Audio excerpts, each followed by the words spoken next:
இந்த பாசுரத்துக்கு சிறிய விளக்கம் சொல்ல முற்படும்போது அடியேனுக்கு ஒரு சிறிய தயக்கம். பாசுரத்தினுடைய சிறப்பை சொல்வதா, திருப்பாவை ஜீயரான உடையவனுடைய பிரபாவத்தை சொல்வதா அப்படின்னு. இரண்டுமே சிறப்பு. இருப்பினும் இந்த பாசுரத்தின் சிறப்பு என்னன்னாக்கா, உடையவனுடைய பிரபாவம் இதுல திருப்பாவை ஜீயனுடைய பிரபாவம், ஸ்ரீராமானுஜருடைய பிரபாவத்தை முதலாக சொல்வேன் அடியேன். உடையவர் திருக்கோஷ்டியூர்ல எழுந்தருளி இருக்கிறார். நம்பியினுடைய திருமாளிகைக்கு வரார். திருப்பாவை அனுசந்தானம், உந்துமதகளிற்றன் பாசுரம், சீரார் பலையொழிப்ப வந்து திரவாய் மகிழ்ந்து அப்படின்ற சொல்லும்போது, நம்பியினுடைய குமாரத்தி அத்துழாய் தேவகி பிராட்டியார் வந்து திருக்காப்பை நீக்கிறார். அதை பார்த்த ராமானுஜர் விஸ்மிதராய் அவரை விழுந்து வணங்கி மயக்கம் உறுகிறார். தேவகி புத்திர ரத்னத்தை பெருகைக்கு அந்த தேவகி பிராட்டிக்கு புருஷகாரமாக சன்னதியில போய் அதுக்கப்புறம் மயக்கம் தெளிந்து பெரிய நம்பியை சேவித்து மங்களாசாசனம் பண்றார். இந்த விருத்தாந்தம் ராமானுஜருடைய திவசரிதையில சொல்லப்பட்டது. மாதுகரத்துக்கு எழுந்தருளி வரும்போதன்றி போகும்போதும் போதும் கோதை திருப்பாவை உரையோடு உலாவித் திரிபவரும் வேதமல்ல திருக்கோட்டி நம்பிமலையில் மெய்ஞான போதமுடையார் ஆங்கொரு நாள் புக்கார் உந்து மதகளிற்றில் அப்படின்னு சொல்றார். மாதுகரம் அப்படின்னா உஞ்சவிருத்தி, மெய்ஞான போதம் அப்படின்னா மெய்ஞான அறிவு. இந்த மெய்ஞான அறிவோடு உடையவர் போகும்போது மயக்கமுறுகிறார். பக்தியினுடைய ஒரு உணர்ச்சி அது. வந்தார் விரலி உன் மைத்துனன் பேர்பாட செந்தாமரை கையால் சீரார் வலையொழிப்ப வந்தார் அணங்கே திறவன்ன வாசலின் முன் எந்தாதை நின்றார் இவ்வெள்ளியினில் நம்பி தரும் அன்னமென்னுடையாள் தேவகி என்னும் அரும்பெயருடைய ஆரணங்கு தன்னொரு கரத்தால் கந்தகமொன்று தாங்கியோர் தாமரை கையால் இன்றிசை எதிர்கட் இறைவனார் திறவன் இசைத்த சொல் இருமுனம் திறந்தாள் மின்னுமா மறுசேர் திலங்கிய கபாடம் விண்டிவன் தொண்டர் மெல்லியலை கண்டனர் பின்னை பிராட்டி மற்றிவளும் கல்வனேன் பொருட்டினால் உலர்ந்த உண்டரீக சீர் திருவடி வருந்த ஓந்திவை திறந்தளனென்ன பந்தரும் பணுவல் மறந்தனர் மண்ணில் பதைப்பற ஒடுங்கினர் விழுந்தார் உண்டொடிகண்டு வெகுளியோடோகி உற்றதைப் பெற்றவர் குறைப்பாள் என்றிவை மகளார் இயம்பிட நம்பி இன்பமுற்றிருந்து இளையாழ்வார் வீர் ஒன்று சீர் உந்து மதகளிற்றென ஓதிய பாடலோ சந்தை இன்றினம் வாசலில் தலையுறு மளவில் என்றனர் ஆம் என எழுந்து சென்றமா மாது கரம்பரிமாறத் தேசிக குன்றையும் வணங்கி அப்படின்னு வடிவழகிய நம்பி நடாதூரம்மாளுடைய சிஷ்யர் அவர். அவரும் இந்த விருத்தாந்தத்தை மிக அழகாக அவர் சொல்லியிருக்கார். அவர் பெரிய நம்பிகளுடைய திருமாளிகையில அத்துழாய் கதவை திறந்தபோது நடந்தது உந்து மதகளிற்றன் பாசுரத்தின் சிறப்பு. ஆட்சிகளுக்கு யார் காலை பிடிச்சு காரியம் சாதிச்சுக்கிறது அப்படின்றது நல்லா தெரியும். உந்து மதகளிற்றன் பாசுரத்துல நப்பினையினுடைய காலை பிடிக்கிறார். ராமாவதாரத்துல பெரிய பிராட்டினுடைய அவதாரமான சீதா பிராட்டியை முன்னிட வேண்டும் நாம். வராக அவதாரத்துல பூமி பிராட்டி ஒருத்தியே புருஷகார உதையாக இருப்பவள். கிருஷ்ணனாக அவதரித்து ஆயர்பாடியில் வளரும்போது இவளே பிரதான மகரிஷி. அதனால இவளையே முன்னிடுகிறார்கள் ஆட்சிமார்கள். உந்து மதகளிற்றன் ஓடாத தோல்வலியன்.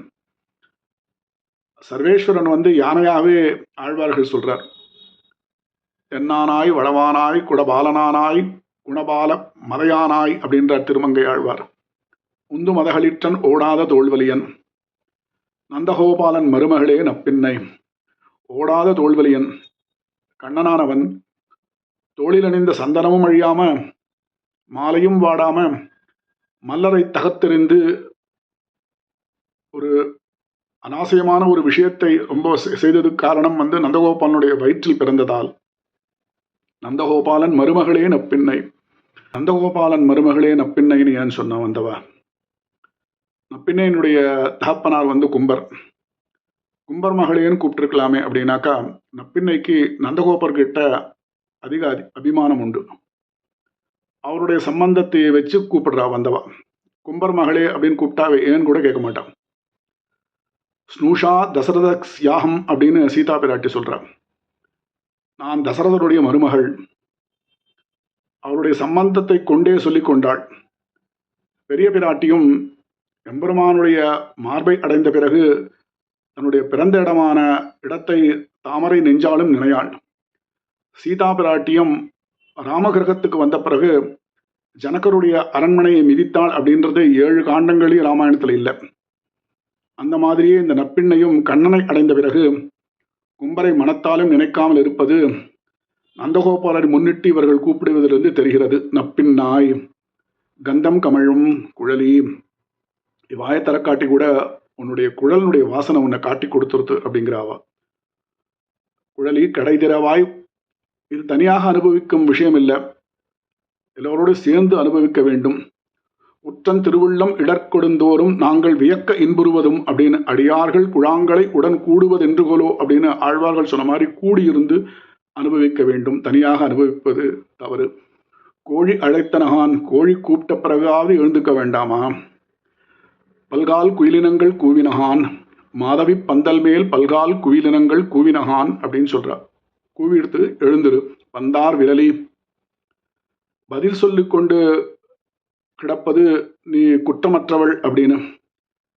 பந்தார் விரலி அப்படின்னா கண்ணனை ஒரு கையாலும் பந்தை ஒரு கையாலும் அணைத்து கொண்டு கிடக்கும் நீ, விபூதி ஒரு கையாலே, விபூதிமான் ஒரு கையாலே, நாரம் ஒரு கையிலே, நாராயணன் ஒரு கையிலே, சேஷி ஒரு கையிலே, சேஷம் ஒரு கையிலே, போக்கியம் ஒரு கையிலே, போகஸ்தானம் ஒரு கையிலே, போகோ அபரணம் ஒரு கையிலே, லீலோபகரணம் ஒரு கையிலே அப்படின்னு பந்தார் விரலி உன் கை மைத்துனன் பேர்பாட செந்தாமரை கையாள். நீங்கள் வந்த காரியம் என்ன அப்படின்னு பின்ன இவர்களை கேட்க, உன் மைத்துனன் பேர்பாட ஸ்ரீமன் நாராயணன், செல்வநாராயணன், திருநாராயணன் அப்படின்னு அவருடைய பெயரை பாட வேண்டும் அப்படின்றார். செந்தாமரை கையால், பகவானுடைய கை தாமரை கை சிவந்திருக்கும், பிராட்டினுடைய கையோ செந்தாமரை கை சிவந்திருக்கும். அது அப்படி பிராட்டியினுடைய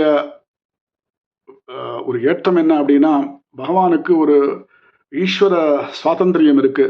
அதை பார்த்து பயப்பட வேண்டாம், நான் இருக்கேன், என்மேல் என் கை வைத்து அப்படின்னு சொன்னாலே ஆண்டாள். அது மாதிரி அந்த மேலான கை அது. செந்தாமரை கையால் சீரார் வலையொழிப்ப வந்து திறவாய் அப்படின்னு வேண்டா எல்லாரும். உந்து மத கணீற்றன் ஓடாத தோல்வலியன்,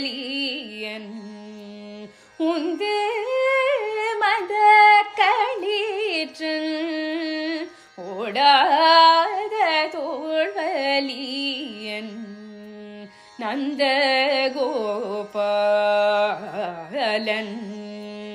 மருமகளே பின்னாய், கந்தம் கமழும் குழலி கடை திறவாய், கந்தம் கமழும் குழலி கடை திறவாய், வந்தெங்கும் கோழி அழைத்தன காண்மாதவி, பந்தல் மேல் பல்கார்